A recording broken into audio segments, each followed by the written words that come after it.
All right, that election isn't until next October. Let's talk about the one that happened last week, November 8th. And I think we have all agreed that there wasn't a lot of interest in terms of actual campaigns between candidates, but there were some interesting issues that voters had to decide on, not the least of which was Tennessee Amendment number 1. That's the Right to Work Amendment. Otis, that passed with 70% of the vote, or just about.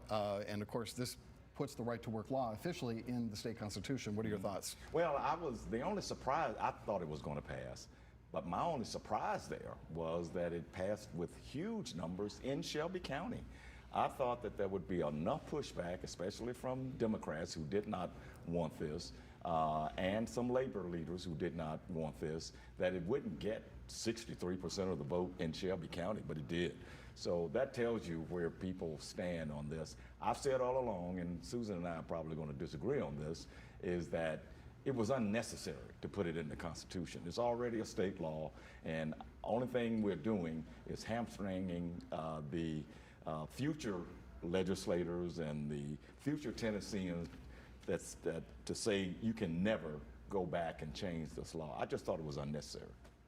Well, I was surprised that it got 70% of the vote too, but what it tells me is that even people, especially people who are loyal Democrats, who like the thought and concepts of unions, don't want to be forced to join a union if they don't have to. Right. And people want to have the freedom to do what they want to do, and that's really where this right to work law comes in. I was not surprised at all that it passed. And business was out there, promoting it, trying to get it passed. It is good for business. So we've got it. It's in the Constitution, and the future legislators, well, they got a lot more to worry about than that. Two more issues I wanted to get to. Tennessee Amendment 3, that removes slavery from the Constitution.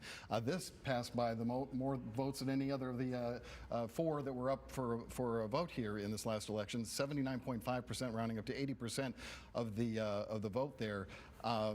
Someone quipped, only in Tennessee could we ban teaching about slavery before we ban slavery. Well,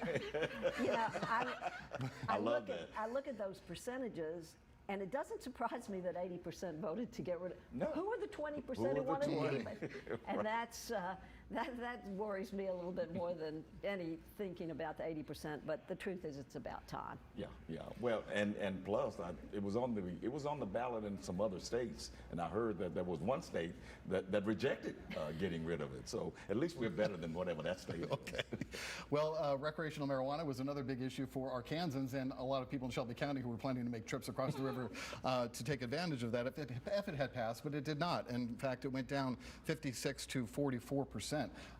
Surprised you that it was that big of a gap? Well, I said earlier on that it was not going to pass. I thought it might be a little closer, but no. I mean, Arkansas, very conservative state.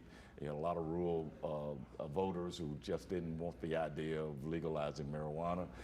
It did pass in Missouri, though, so the people can drive up to the Boot Hill of Missouri and get what they need. Find their closest dispensary up there. That's right. All right, so I thought it was interesting, though, that our local politician, Shelby County DA Steve Mulroy, entered the fray just days before the election to say that he supported the measure and that he would not prosecute anyone who was arrested for marijuana possession, which I thought was an interesting stance for him to take. Yeah. Well, it is, and so that tells me that people who want to go up to Missouri to buy some weed, they got to find a way to get back to Memphis and not drive through Arkansas. Exactly. So they're going to have to take a mighty big leap to get into Tennessee.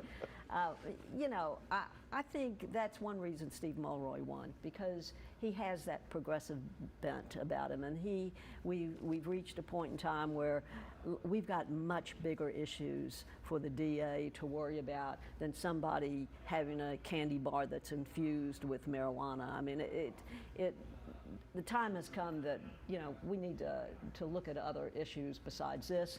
But I have to say that Arkansas does have medicinal marijuana, right, not recreational, and that is one leap far ahead of Tennessee. We have nothing. That's true.